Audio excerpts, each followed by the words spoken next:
6 months into America's COVID-19 pandemic, cases are surging, small businesses are faltering, playgrounds are empty, and unemployment is at 11%.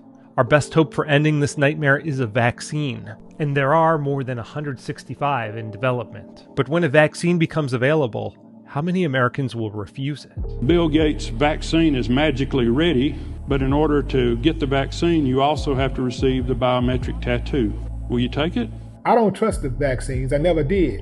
And be able to force things into your body that then slowly debilitate you with binary weapon systems and kill you. Vaccines are the greatest healthcare advance of our time, preventing an estimated 4.5 billion infections since their advent.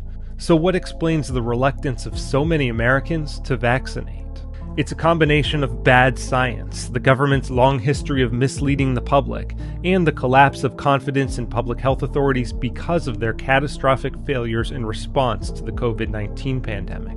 But if the government responds by attempting to force Americans to take a COVID-19 vaccine, it will only help the conspiracy theorists. Public health officials can begin to undo the damage of the past 6 months by rejecting authoritarian and paternalistic approaches in favor of careful persuasion and brutal honesty about the limits of their own knowledge. Though most Americans surveyed say they'll probably take the vaccine, there's a real possibility that a sizable block of refusers could allow this novel coronavirus to continue spreading based on what's happened with measles.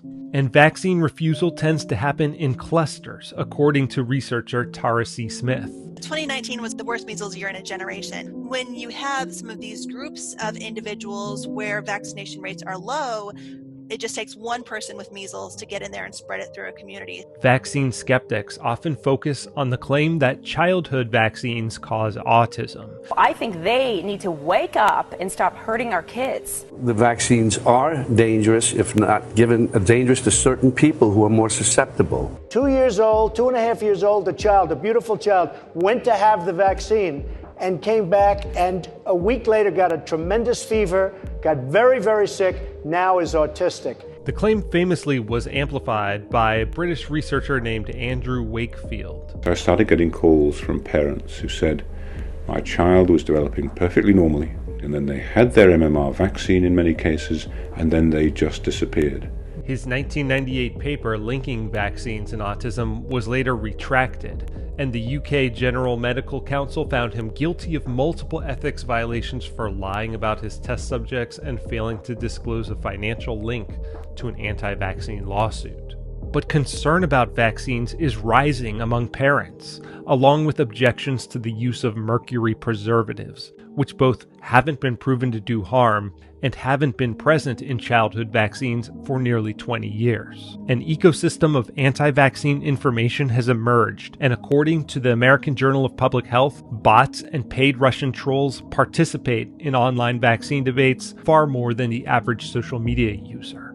And the trolls don't always join the anti-vaccine side of the debate, but aim to elevate the visibility to create false equivalency, eroding public consensus on vaccination. You have some people that really don't know what to think. So, we think of them as kind of fence sitters, and they're really just trying to figure out, what is going on? What do I believe? What do I trust? Largely, those people in the middle are the ones that I try to reach. But U.S. public health authorities have sometimes misled the public about vaccines and other public health interventions, which has made the job of convincing skeptics more difficult. The United States government did something that was wrong, deeply, profoundly, morally wrong.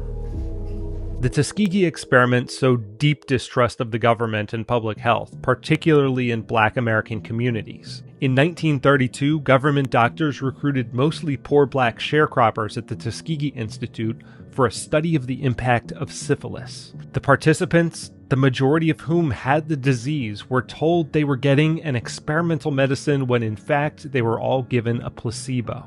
Scientists running the study were actually interested in the progression of the illness when left untreated. The experiment continued until well after penicillin became available in 1947, and many participants died. They were lied to by their government. Another incident that damaged trust in public health occurred in 1976. when a novel virus called the swine flu broke out at a U.S. Army base, and scientists believed that it bore a genetic similarity to the 1918 flu that had killed more than 100 million people worldwide. We will offer every American the opportunity to be inoculated against a swine-type influenza virus. President Gerald Ford authorized $135 million to develop and deploy a vaccine, and the government injected 25% of Americans in a 10-month period. But the global pandemic never came. The disease died out, and the rushed version of the vaccine likely resulted in some injuries, though probably not as many as reported by the media at the time. Smith says more humility is called for in public health communication. It's hard, but I think we have to emphasize that uncertainty.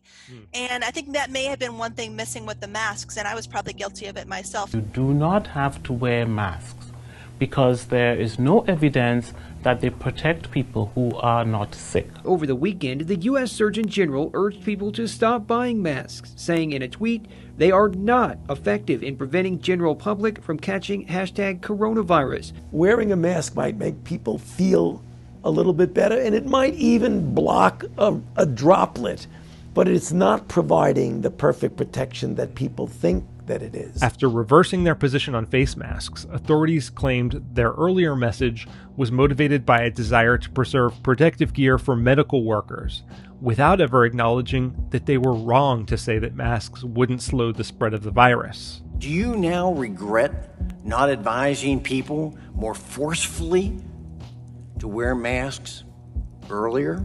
I don't regret that, because let me explain to you what happened.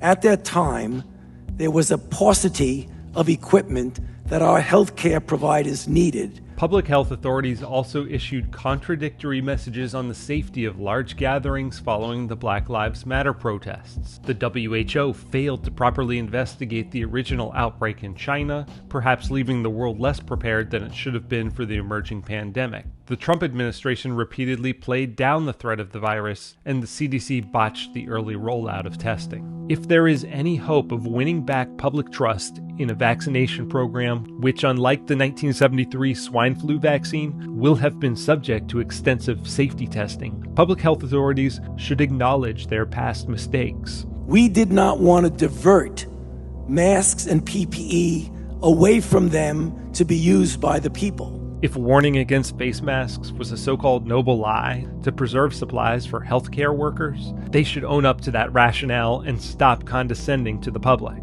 Doctors should acknowledge that vaccines can carry some risk, but that it's a risk often worth taking because there are no perfect solutions, only trade-offs. The lesson of the last 6 months is that authoritarian mandates and noble lies tend to backfire. Fact-based persuasion, which is the basis of good science, is our best hope for stopping COVID-19 and restoring the personal freedom that's been eroded by the governmental and societal response to it.